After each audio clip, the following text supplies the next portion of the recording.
Taste the Daily. ஏற்கனவே வீட்டு வரிலாம் கட்டுறாங்கன்னு சொல்றாங்க. மீண்டும் வீட்டுக்குள்ள தான் தறி வச்சிருக்காங்க அப்படிங்கும்போது மீண்டும் தறிக்கு தொழில் வரி அப்படிங்கிறது ஏன் அப்படிங்கிற கேள்வி வருது இல்ல?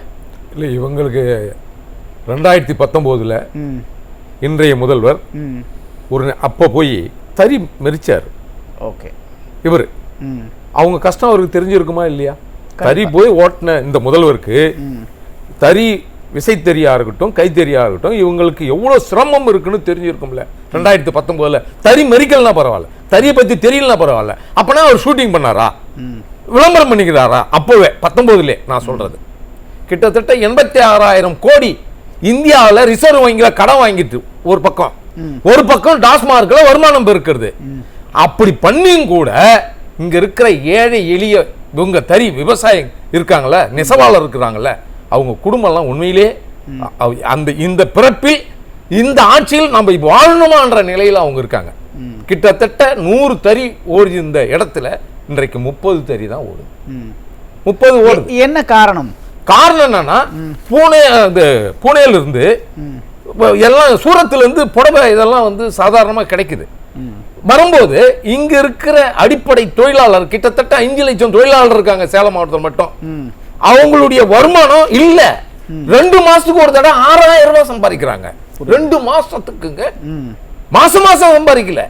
2 மாசத்துக்கு ஒரு தடவை 6,000 சம்பாதிக்கிற இந்த குடும்பம் ஒரு சதுரடிக்கு 27 ரூபாய் நீங்க வந்து வரி போடணும் அப்படின்றது யாருக்காவது மனசாட்சி இருக்கிறவங்க இல்ல? புரியுது. ஏற்கனவே நெசவு தொழில் அப்படிங்கிறது நலிவடைஞ்சிட்டு போகுது. நிறைய பேர் அந்த தறிகள்லாம் வித்துட்டு கைலாங்கடைக்கு போட்டுட்டு போற நிலையை கூட நம்ம செய்திகளில் பார்க்கும்போது 27 ரூபாய் வரி அப்படிங்கிறது சதுர அடிக்குங்கிறது அவங்களை எந்த வகையில் பாதிக்கும்?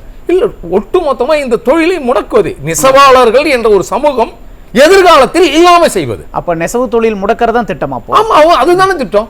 அந்த திட்டம் இருக்கிறதுனாலதாங்க நீங்க மனசாட்சி இருந்தா உண்மையிலே வறுமை கோட்டுக்கு கீழே வாழற விசைத்தறி ஓட்டுற கைத்தறி இருக்கிறாங்கல்ல, அவங்களாம் உண்மையிலேயே கவலைக்கிடமானவங்க. ஒரு புடவை நெய்யணும்னா கிட்டத்தட்ட 400 முறை மிதிக்கணும். புரியுது. ஒரு அப்பவே இருக்கு உங்களுக்கு. காஞ்சிபுரம் போனா காலாட்டின்னு சாப்பிடலான்னு ஒரு பழமொழி இருக்கு. அப்போ இன்றைக்கு அதுக்கு கூட வழி இல்லாத இருக்கு. ஏன்னா நீங்க நெசவு தொழில் ஆர்வம்னாலும் போய் இருந்து வேலை செஞ்சு வருமானம் பெருக்கிய அந்த தொழில் இன்றைக்கு நலிவடைந்து போனதுக்கு காரணம் இந்த திராவிட மாடல். எப்படி திமுக அரசு தான் காரணம்? எப்படி அவ்வளவு அனைத்து இந்திய அண்ணா திராவிடம் நிறைய திட்டங்கள் தொழிலாளரை காப்பாத்தினாங்க.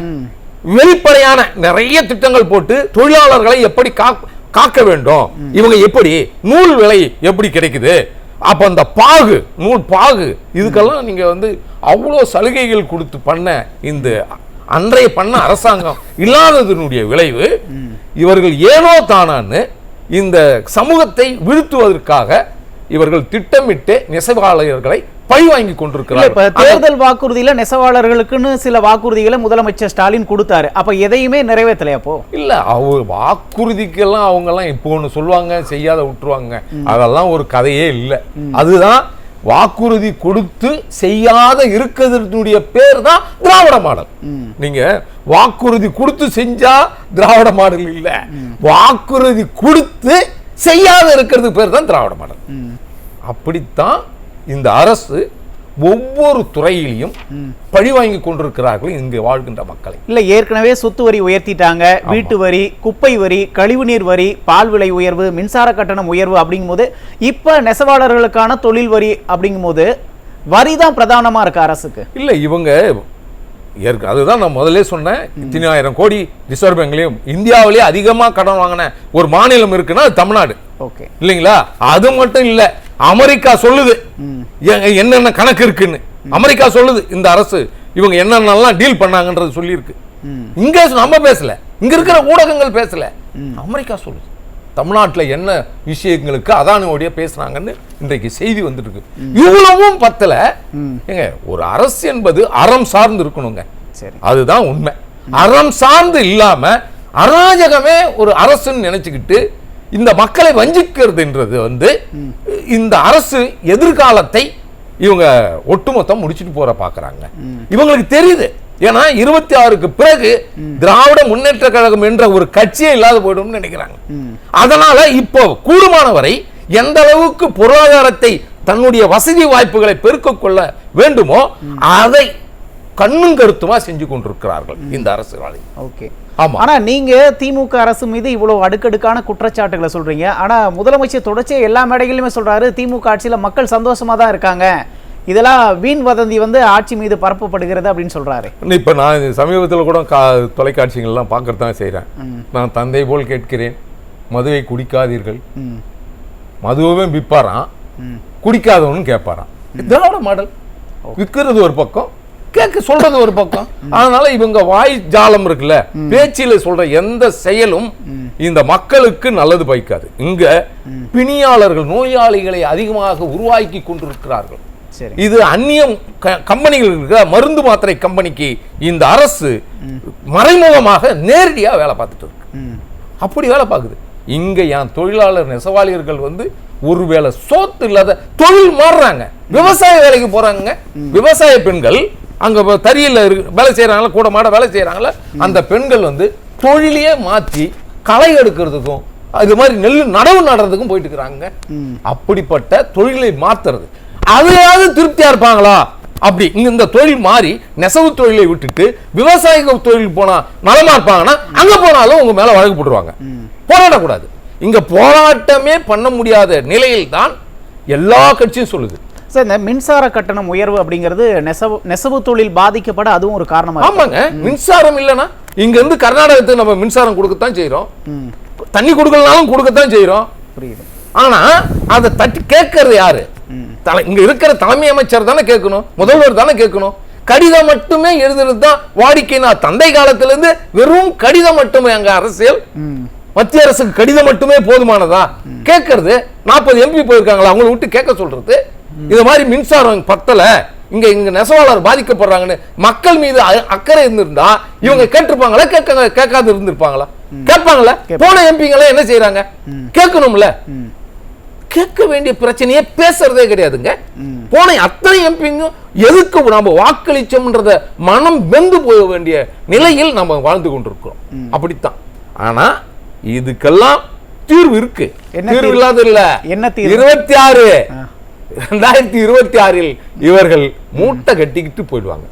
மக்கள் மீது அந்த அளவுக்கு வெறுப்பு இருக்கு. இந்த ஆட்சிக்கு ஏண்டா ஓட்டு போட்டோம், எதுக்குடா வர வச்சுன்ற அந்த ஆதங்கம் ஒவ்வொரு மனிதர்கிட்டையும் இருக்கு. இல்லை, இப்போ நெசவாளர்கள் நிறைய நம்ம செய்தியில் பார்த்துருப்போம். நாங்கள் ஒரு காலத்தில் முதலாளியாக இருந்தோம், இப்போ நாங்கள் தினக்கூலியாக இருக்கோம், அதில் கூட எங்களுக்கு சம்பளம் போதிய அளவு கிடைக்கல அப்படின்னு சொல்கிறாங்கன்னா இந்த நிலையை உருவாக்குனது யாரு? இவங்க தான். திராவிட மாடல் தான்.